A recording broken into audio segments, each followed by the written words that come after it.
రెండో దశ panchayat ఫలితాల్లోనూ same scene repeat అయింది. ప్రలోభాలు, బెదిరింపులు, ఏకగ్రీవాల ముసుగులో కొనుగోళ్లు, దౌర్జన్యాలు, అధికార దుర్వినియోగం అన్నిటినీ తెగించిన పల్లెవాకిట కాంగ్రెస్కు మళ్లీ పరాభవమే ఎదురైంది.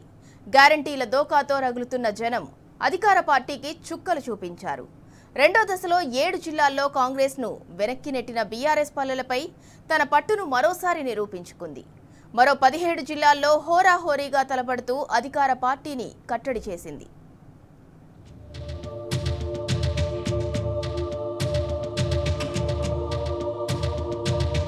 రెండో విడత పంచాయతీ పోరులోనూ బీఆర్ఎస్ బలపర్చిన అభ్యర్థులు సత్తా చాటారు. అధికార కాంగ్రెస్ బలపర్చిన అభ్యర్థులతో ఢీ అంటే ఢీ అనే రీతిలో తలపడ్డారు. తొలి విడత ఫలితాలతో కంగుతిన్న కాంగ్రెస్ ప్రజాప్రతినిధులు, నేతలు రెండో విడత ఎన్నికల కోసం ఎక్కడికక్కడ తమ నియోజకవర్గాల్లో మోహరించి ప్రలోభాలకు గురిచేసినా ఫలితం లేకుండా పోయింది. కాంగ్రెస్ పాలనపై గ్రామీణుల్లోనూ వ్యతిరేకత మరోసారి బట్టబయలైంది. కాంగ్రెస్ ప్రభుత్వ 2 ఏళ్ల పాలనపై ఉన్న వ్యతిరేకత మలి విడత ఫలితాల్లోనూ ప్రతిబింబించింది. బీఆర్ఎస్ పార్టీపై ప్రజాభిమానం తేటతెల్లమైంది. రెండో విడత స్థానిక సమరంలో తొలి విడత కంటే దారుణంగా బొటాబుటి మెజార్టీతోనే కాంగ్రెస్ సరిపెట్టుకున్నది. మరోవైపు పల్లెగుండలో గులాబీ వికసించింది. అధికార పక్షానికి ముచ్చెమటలు పట్టించింది.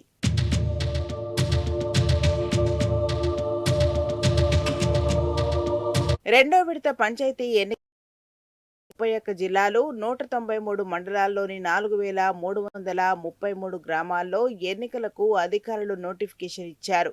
ఇందులో 5 గ్రామాల్లో వివిధ కారణాలతో నామినేషన్లు దాఖలు కాలేదు. మరో 415 జీపీలు ఏకగ్రీవమయ్యాయి. మరో 2 చోట్ల ఎన్నికలు నిలిచిపోయాయి. మిగిలిన 3911 గ్రామ పంచాయతీలకు ఆదివారం పోలింగ్ నిర్వహించగా 12782 మంది అభ్యర్థులు బరిలో నిలిచారు. ఇందులో ఏకగ్రీవమైన స్థానాలు మినహాయించి అధికార పక్షమైన కాంగ్రెస్ బలపర్చిన అభ్యర్థులు 1737 స్థానాలు మాత్రమే గెలిచారు. బీఆర్ఎస్ బలపర్చిన అభ్యర్థులు 1557 స్థానాల్లో విజయకేతనం ఎగురవేశారు.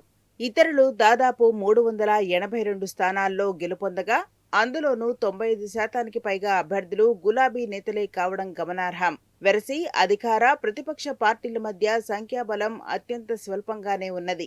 దీంతోనే కాంగ్రెస్ పై గ్రామీణ ఓటర్లలో ఎంత వ్యతిరేకత ఉన్నదో స్పష్టంగా తేలిపోయింది.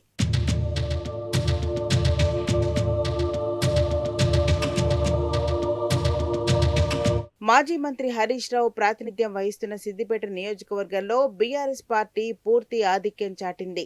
సిద్దిపేట అర్బన్, సిద్దిపేట రూరల్, చిన్నకోడూరు, నంగునూరు, నారాయణరావుపేట మండలాల్లో మొత్తం 91 గ్రామ పంచాయతీలకు ఎన్నికలు నిర్వహించారు.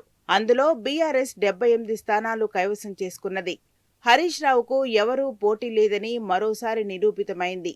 కాంగ్రెస్ బలపర్చిన అభ్యర్థులు కేవలం 5 స్థానాల్లో, బీజేపీ బలపర్చిన అభ్యర్థులు 2, ఇతరులు 6 స్థానాల్లో గెలుపొందారు. నూతనంగా గెలిచిన సర్పంచ్ అభ్యర్థులను హరీష్ రావు అభినందించారు.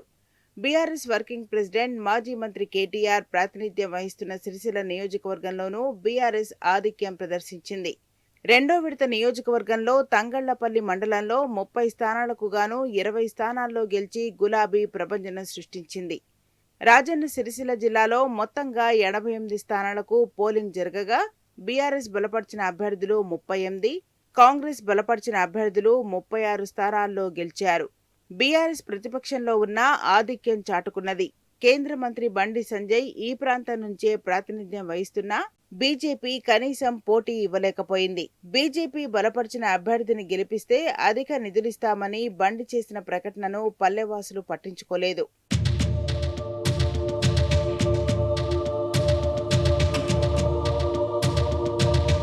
పలువురు మంత్రుల ఇలాకాల్లో బీఆర్ఎస్ పార్టీ సత్తా చాటింది. సై అంటే సై అన్న తరహాలో పోటీ ఇచ్చింది.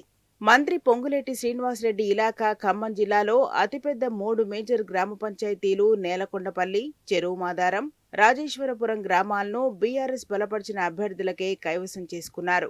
మంత్రి జూపల్లి కృష్ణారావు నేతృత్వం వహిస్తున్న కొల్లాపూర్ నియోజకవర్గంలోనూ బీఆర్ఎస్ సత్తా చాటింది. నియోజకవర్గంలో మొత్తంగా 71 జీపీలకు ఎన్నికలు నిర్వహించగా అందులో 30 మేజర్ గ్రామ పంచాయతీలను బీఆర్ఎస్ బలపర్చిన అభ్యర్థులే గెలిపించారు.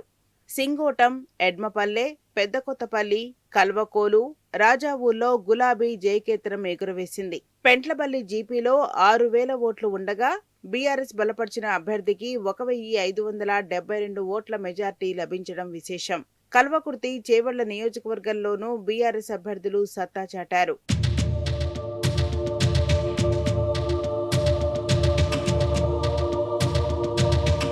రెండో విడత పంచాయతీ ఎన్నికల్లో సగటున 85.86% ఓట్లు పోలయ్యాయి.